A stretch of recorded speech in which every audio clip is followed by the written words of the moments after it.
My name is Nick Weston. I am completely ordinary in every way. Well, I guess you could call me a little short and skinny. My unspoken motto all my life has been, don't make waves. My life was quiet, average, and perfect for me. I didn't earn very much, but I lived somehow. I had a good job, even if it didn't generate rave jokes at parties. I dated several women, had serious relationships with even fewer, and married one. Kelly became my wife, and only with her did I feel special. Don't get me wrong, I didn't have a live and let live philosophy, far from it. But even I admit it's nice to win the championship, earn a prize. This is exactly how I responded to marrying Kelly, and after our years together, she still makes me feel like a relationship gold medalist. Well, minus a few weeks. Just because I firmly believe in not looking for trouble doesn't mean I'm easygoing. At least that's what I thought. Others apparently thought I was easygoing. Why did everyone think differently than me? Yes, I'm not exactly impressive, but still. To tell the truth, in my entire life, I have never had to come to the point of a fight. I just did the best I could to live without causing problems, and no one ever saw the need to attack me. But I told myself that I would not cave in and endure if I was ever attacked. A special snake overgrown into my garden was another employee of my company, Jack Knowles. While I was working in climate control, he was working in the receiving and shipping department. He was everything I wasn't. Tall, well-built, ruggedly handsome, and completely self-absorbed. From what little I've learned over the years of us working at the same place, he used to play sports in college or something like that. Those days are gone, but he has worked to maintain his physique as well as his demeanor. According to Jack, his nickname on his previous team was the Mountain. Have you ever found yourself in a situation where you are the only one who doesn't believe someone else's bullshit? It's like wearing glasses from the movie Strangers Among Us. Only these ones recognize idiots. Everyone in our group, men and women, seem to hang on Jack's every word. People laugh at his stupid jokes. Guys gather around to egg him on as he brags about his sexual exploits without being too secretive. He flirts shamelessly with all the attractive women in the office, whether they are married or not. In addition, he could take long lunches at his whim and finish work early without fear of reprisals from management. Well, you get the idea. In general, all this time I was asking myself how any of these usually intelligent people could fall under his spell. God, some of the guys even called him Mountain sometimes. Of course, such things were annoying. But I don't want to give the impression that I'm obsessing over it. This is just an observation.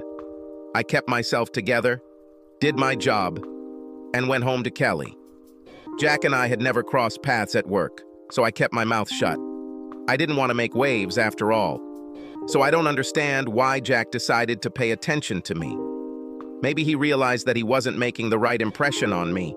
Maybe I fit the classic relationship between a bully and his victim, but he targeted me. It all started small, little things, like when guys just egg each other on, insults about my height and size. There were rare occasions when I needed to go down to the loading dock to get documentation, and he would ask if I needed him to get it for me off the top of a table or something like that. Those around him laughed, and I giggled, playing along with him and letting him know that I wasn't paying attention to it. For some reason, Jack Knowles has decided that Nick Weston is his new source of entertainment at work. It didn't take long before I became Baby Nicky. Yes, this nickname was applied to me from time to time in my youth. Doesn't matter. But now this is how I was addressed at work, where adult professionals gathered, sometimes in the presence of superiors. I could practically feel the contempt for me growing in my office, and it was as if I subconsciously knew that, judging by what everyone thought of me, I had already seen my last promotion in the company. It doesn't bother me. The guy is just having fun. It's okay. Don't create problems. You're imagining everything. Looking back, I realized that my usual tactics actually worked against me. But this was a trait learned throughout life that cannot be overcome immediately. Besides, I figured that if I ran into him, he'd laugh and slap me on the shoulder, saying he was just joking. If I had been outraged enough to file a complaint, I doubt anything would have happened to the golden boy. Most likely, I would eventually lose my position when my colleagues turned on me for creating some kind of difficulty. Knowles means no harm. He just lifts everyone's spirits. Don't forget, whether I was wrong or not, I still didn't believe that I was a weakling. I was convinced that the threshold beyond which I should begin to act was not yet stepped over. Perhaps, in retrospect, I myself was partly responsible for the events that were about to occur, creating the conditions in which the seeds could take root. All this had been going on for several months when Jack decided to escalate the situation. They brought me a package of important papers from another office. Jack noticed my name on the package as he passed the mail cart and decided to deliver it himself. "Don't yawn, Nikki! Special delivery!" That was the only warning before the stuffed manila envelope crashed onto my desk. He spun and fell to the floor, knocking over a folding double photo frame. There were 2 photos in it. My wedding photo with Kelly and her posing on the beach in a bikini from our last vacation. Since I was at my desk and Jack had thrown the bag halfway towards him, he was much quicker to pick up the fallen picture frame. "Hey, Nikki, sorry," Jack said with a malicious grin on his face, his tone insincere and condescending. As he stood up straight with the photographs in his hand, I made the most aggressive gesture towards him that I had ever made up to that moment, trying to snatch them from him. Jack dodged it easily and turned them around to look. He looked my wife up and down with an approving grin. "Not bad, little Nikki. I can't imagine how you managed to hold it." Since it was just the 2 of us this time, I sensed much less flippancy and more genuine contempt in his tone. Likewise, I didn't force a smile. After staring at the other man's wife for too long, he casually tossed the double frame onto the bag and turned toward the door. "Send this filly to me so I can ride her a little. Someone as wild as she is will sooner or later throw you off. Damn, I'd do you a favor." He spat dispassionately over his shoulder. It seemed to me that for the first time, in all time, something inside me began to tense up. After this, however, nothing much happened. In fact, things between Jack and I were as quiet as they had been before all this started. Too quiet, I should have thought, but I was content to ease the tension and trust that my personal philosophy had weathered the storm and I could set sail again. The company's annual summer picnic took place shortly thereafter. I had just pulled into the parking lot and was looking at Kelly checking her hair and makeup in the visor mirror one last time. It was one of those little moments when you fall in love with a person all over again. I was sitting and thanking the Almighty, looking at the vision of my wife, when she noticed me looking at her dreamily. "What are you thinking about, huh? Should I even know?" she asked. "I just thought it was time for us to go on another vacation." "Oh, really? And that's all?" "Uh-huh," I replied, perhaps in the back of my mind thinking about that day in my office. "Somewhere warm and sunny with a beach. Maybe we can buy you a new bikini, or maybe we'll even go somewhere where you won't need it." "Ha ha. Would you like to?" She playfully patted my hand. "Let's." With these words, she got out of the car, and I followed her. My good mood was short-lived. Jack the Mountain Knowles was fashionably late, but that didn't stop him from drawing a crowd around him. There was always a group of men around him, laughing at any nonsense he said. I was good at keeping Kelly and I at a comfortable distance as we ate barbecue and chatted. However, I noticed that my wife glanced at the group of people from time to time, and she was clearly curious about what was going on there. My luck was about to run out. Jack, of course, positioned himself next to the drinks, and at some point we had to replenish our supplies. I did my best to grab our drinks, literally going back and forth, noting Kelly's definite reluctance to leave the drinks area, and almost breathed freely when he noticed me. "Hey, little Nikki," he shouted, stopping us on the way. "Does your mother know that you secretly drink beer?" Immediately, there was a burst of laughter from our colleagues who were around us, as well as from guests who did not know any of us until today. I mean, come on. It wasn't even a good joke. "Come on," he said, approaching us so that our size difference became obvious. "I'll have to look at some identification before I let you take this." There was another burst of laughter, but I barely noticed it. The reason was that this time there was another one added to the laughter, my wife's laughter.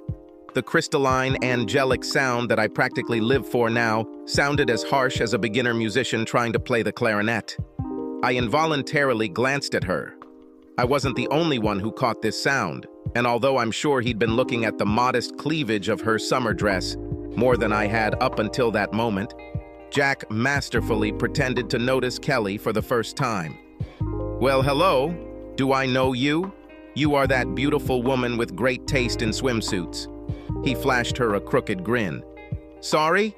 she answered. Her tone betrayed her surprise at his audacity, but there was a suspicious lack of anger in it. In fact, there was a hint of a smile playing on her lips. There was a pang in my heart. "Yes, Nikki loves to show off to the guys. Show everyone a photo of your amazing figure. I must say that the photograph does not flatter you." "What? Really?" There was anger in her voice now, but it wasn't directed at Jack. Her irritation at his little harmless lie was nothing compared to the storm that was now raging within me. I admit, I was more than annoyed that she seemed to immediately believe the lies of a man she had never met, especially since this was 180 degrees at odds with what I was doing. Indeed, all the people here knew that unless they were personally sitting at my table, they had not seen this photograph. But not a single soul told him that he was talking nonsense. And if I started denying it, it would look false, whiny, and self-serving. I was trapped, but the main focus of my rage was still Jack Knowles. My face instantly became flushed with rage and humiliation, so much so that it looked as if I had been burned after 6 hours in the sun. This donkey could not count all his fingers and toes without a calculator, but at the same time he easily manipulated everyone around him, including my wife and, by extension, myself. I still had those glasses on. Why doesn't anyone but me see him for who he is? Now his eyes were fixed on her. He was staring at Kelly, and not discreetly. His body language said I wasn't there, but his words were meant for both of us. "I would like to invite you somewhere someday. That is, if you can ever free yourself from babysitting duties." There was laughter again, although more awkward and scattered. After all, my colleagues had at least some decency. My wife, for her part, covered her mouth in shock, but her cheeks betrayed a grin and her eyes sparkled. I have seen that. Damn women. They never miss an opportunity to convince you of their superior perception and that they know men by heart, but this apparent wealth of understanding seems to fail them when they need it most. The mountain had to be dressed like a used car salesman. He was so fake. At that moment, I believed that I had no chance. I definitely didn't have support, especially where I needed it most. Suddenly losing the desire to drink, eat, or party, I gave up the beer and headed out. As I began to move, I took Kelly's hand in mine. For the briefest of moments, she resisted the force pulling her before some part of her brain kicked in and she followed me. Perhaps she just hadn't expected the sudden departure, but I took her resistance as another mini betrayal and tossed her hand away like a hot potato before her legs even began to move. I moved with determined but deliberate steps, vaguely aware of Kelly making the typical excuses to the crowd before following me. Jack did not fail to call out, "Hey, come on, Nikki. I was just joking. Don't be a bitch. God knows I would never want to cross your path." This brought more laughter, including Kelly's, which I heard start before she stopped. She just couldn't help herself. For a moment it occurred to me that, for once in his life, Jack might wonder if he had gone too far. But no. This required self-criticism, which he did not possess. Even if by some miracle he did, his pride would demand that he remain true to himself in order to save face. I walked some distance away and sat down on a picnic bench, staring into space. Kelly stood right behind me, watching the drama unfold on my face. I could feel several emotions bubbling within her, taking turns dominating her thoughts. Indignation towards me. Embarrassment, not for me, but because of me. Confusion. What exactly should she tell me? Perhaps even disappointment. Disapproval? Contempt? How did he set me up so quickly and thoroughly in front of my own wife? And how did she not pay attention to this? Finally, she spoke. Was this demonstration really necessary? I looked at her incredulously. I mean, your friend put you in an awkward position. And yes, he was rude. But he was just kidding. It was obvious. He probably does this often. I slowly stood up and looked into her face. My friend? Never mind. I don't know. She decided to change tactics. Hey, if you don't want guys hitting on your wife, maybe you shouldn't show off your product to your coworkers. I could only bow my head slightly with my eyes closed and shake it a few times in frustration. Kelly completely misunderstood my body language. Look, why don't we go and sort this out? I'm sure we can all come together and exchange apologies and understand that it was just a misunderstanding. She said this, pointing over her shoulder to where we came from. I thought for a moment before answering, "No thanks, I understood everything perfectly, and my day is still ruined." I turned and headed towards the car. When I reached it, I realized that I had come this way alone. I looked back and saw her in the distance at the drinks table. I thought for a moment, risking biting my tongue off as my vision went red, then got into the car and started it up to turn on the air conditioning. I sat for a while, studying the details of the manufacturer's emblem on the steering wheel, while the interior cooled down, even if my anger did not cool down. In the end, I said to myself, "Fuck it all," and put the car in reverse. Before I could start driving, I heard a knock on the passenger window. Kelly was standing there, giving me a what-the-hell gesture. I put the car back into park, the doors unlocked, and my wife climbed inside in a fit of irritation. "What is your problem?" "I only came over to offer our apologies, and Mr. Knowles was kind enough to apologize too," she said. "Apologize? For what? This guy's a world-class asshole. There was a lot going on today, but when it comes down to it, there was nothing atypical." "Wait, Mr. Knowles?" Kelly was taken aback for a moment because I never talk like that. This should have been a warning sign for her, but she brushed it off because the 5 minutes she spent with him told her something else. She then blushed briefly at the name of her new acquaintance. But then, in a subconscious attempt to stay on top, she felt angry again. "Great! I tried to do the right thing, but you decided to attack me. I can't believe you're acting like this. I never thought you would be such a child. I really have to babysit you, don't I?" I have no idea what was on my face, but whatever it was, it took the wind out of her sails. She turned away but did not apologize, apparently believing that I should apologize. The ride home was spent in silence. I, of course, was thoughtful and decided that she was too, but the only time I dared to look in her direction, I saw a faint reflection of her face in the window. It was faded, but there was a smile on her face. Was she daydreaming? We didn't say a word to each other that evening, and after that, everything was cool between us. There were the usual joint conversations, small talk, discussion of everyday things, not the slightest hint of intimacy. I thought gloomily about how quickly what we had with her had evaporated.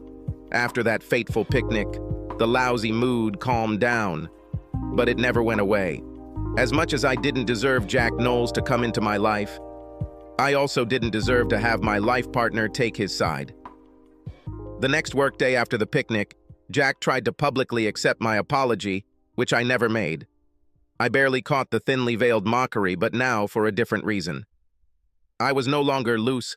I encased myself in stone. For the first time in my life, I didn't go with the flow. Now I was resentful. His comment was simply thrown into the general pile. You could say I had something of a crisis of faith. For the first time in my life, my lifelong ingrained defense mechanism was failing me. I had a hard time dealing with this, which is understandable. The more I thought about my wife, the worse the taste in my mouth became. After a few days, a man is supposed to come to his senses and apologize. But I had nothing to apologize for, and it was not possible to earn Kelly's forgiveness. In fact, even receiving an apology from her was not interesting. I realized that I don't care. I began to analyze her every action from a new point of view. Has she always had these little bad habits? Did I just not notice them? Was I suppressing minor irritations out of love? Frankly, among the new questions, there were also minor annoyances, something that I undoubtedly knew before, but now I feel. I realized that her taste in music really sucked. I thought that her car was a pigsty. There must have been at least 10 empty disposable coffee cups on her passenger seat.